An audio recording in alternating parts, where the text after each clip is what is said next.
Pembangunan jalan di Dusun Ngerancang akan dilaksanakan dalam kurun waktu 1 bulan oleh Satgas TMMD Reguler ke-110 Kodim 0813 Bojonegoro.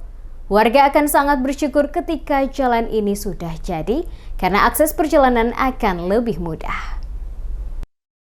Salah satu kegiatan fisik TNI Manunggal membangun desa reguler ke-110 Kodim Bojonegoro adalah pembangunan jalan aspal di Desa Ngerancang. Tidak hanya kendaraan pribadi yang melalui jalan di Desa Ngerancang, namun kendaraan berupa truk bak bermuatan hasil pertanian juga gunakan akses jalan tersebut. Ditambah lagi seringnya truk bak yang lalu lalang membuat jalan paving tidak rata dan menjadi rusak. Kondisi jalan ini sangat memprihatinkan ketika hujan tiba, jalan sulit untuk bisa dilalui. Jalan yang berupa paving berlubang dan bergelombang akan terendam air hujan yang dapat menjebak roda kendaraan. Ketika hujan deras, warga tidak mengakses karena jalan terendam banjir sungai.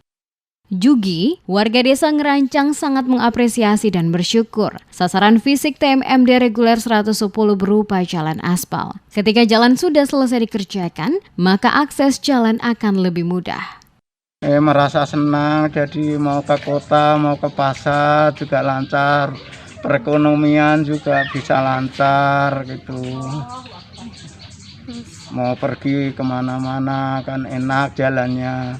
Ya alhamdulillah dapat bantuan jalan, tadinya becek jadi bagus gitu, alhamdulillah sekali.